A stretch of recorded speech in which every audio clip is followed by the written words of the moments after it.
اعوذ باللہ من الشیطان الرجیم بسم اللہ الرحمن الرحیم فمن یرید اللہ ان یہدیہ یشرح صدرہ للاسلام، تو اللہ تعالیٰ جس کے لیے بھی چاہتا ہے کہ اس کو ہدایت کے دروازے اس کے لیے کھول دے، اس کے سینے کو اسلام کے لیے کھول دیتا ہے۔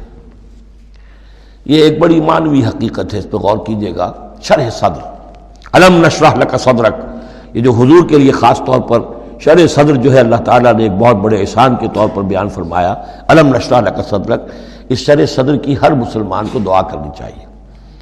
اللہم ربنا نور قلوبنا بالایمان واشرح صدورنا للاسلام، اے اللہ ہمارے دلوں کو تو نور ایمان سے منور فرما دے اور ہمارے سینوں کو اسلام کے لیے کھول دے۔ اس کے معنی کیا ہے؟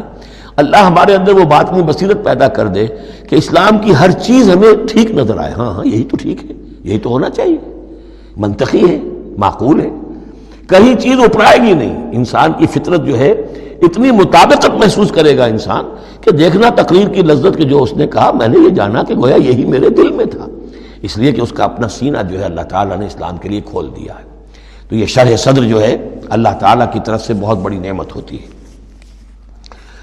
فمن یرید اللہ ان یہدیہ، اللہ جس کو ہدایت دینا چاہتا ہے، یشرح صدرہ للاسلام، اس کے سینے کو اسلام کے لیے کھول دیتا ہے۔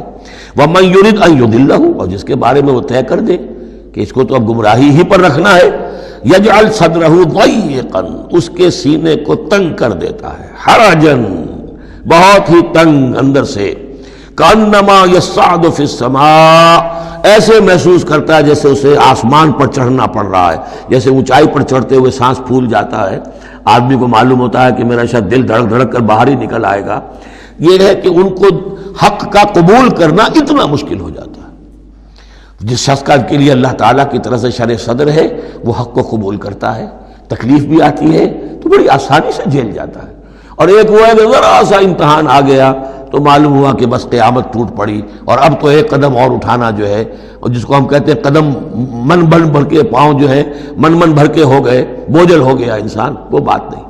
فرمایا کذالک یجعل اللہ الرجس علی الذین لا یؤمنون، اور اسی طریقے سے اللہ تعالیٰ عذاب یا گندگی ڈال دیتا ہے ان پر جو ایمان نہیں لاتے۔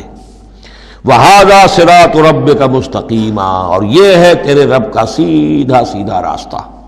قد فصلنا الآیات لقوم یذکرون، ہم نے اپنی آیات خوب تفصیل سے بیان کر دی ہیں ان لوگوں کے لیے جو تذکر اخذ کرنا چاہیں، نصیحت حاصل کرنا چاہیں، ہدایت حاصل کرنا چاہیں۔ لہم دار السلام عند ربہم، ان کے لیے سلامتی والا گھر ہے ان کے رب کے پاس۔ جنت کے لیے یہ دوسرا لفظ ہے دار السلام۔ وَهُوَ وَلِيُّهُمْ، وہی ان کا مددگار ہے، پشت پناہ ہے، وہی ان کا حمایتی ہے، ان کا دوست ہے۔ بما كانوا يعملون، بسبب ان کے عمل کے، وہ جو عمل کر رہے ہیں انہوں نے اللہ کی دوستی ارن کی ہے، انہوں نے اپنی قربانیوں سے، اپنے ایثار سے، اپنی محنتوں سے جو جد و جہد کی ہے، جو مشقتیں جھیلی ہیں، تو انہوں نے بما كانوا يعملون، اس کی وجہ سے وہ گویا کہ اللہ تعالیٰ کی دوستی کے مستحق ہو گئے ہیں۔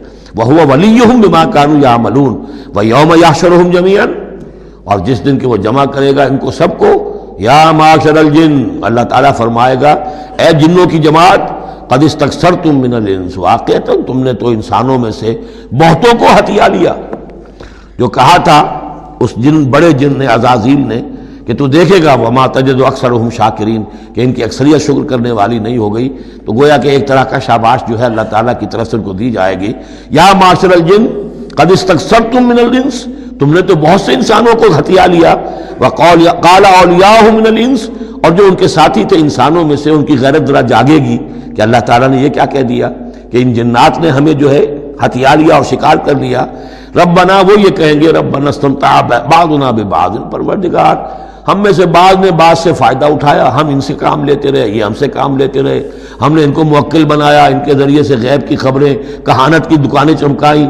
قال اولیاء من الانس ربنا استمتع بعضنا ببعض وبلغنا اجلنا الذي اجلت لنا، اور اب ہم اپنی اس مدت کو پہنچ چکے جو تو نے ہمارے لیے مقرر کر دی تھی۔ قال النار مثواکم، اللہ فرمائے گا اب آگ ہے تمہارا ٹھکانہ، خالدین فیہا الا ما شاء اللہ، اب تم تم رہو گے اسی میں ہمیشہ ہمیشہ سوائے اس کے جو اللہ چاہے۔